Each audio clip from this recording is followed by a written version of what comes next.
ఎన్నో సంవత్సరాలు నన్ను దాటిపోచున్నవి,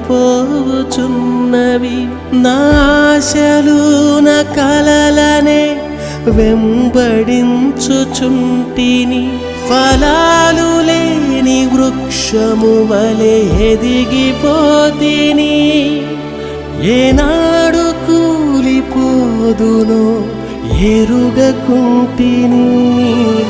నా మరణ రోదన ఆలకించుమో ప్రభు, మరల నందు నూతనముగా చిగురు వేయని.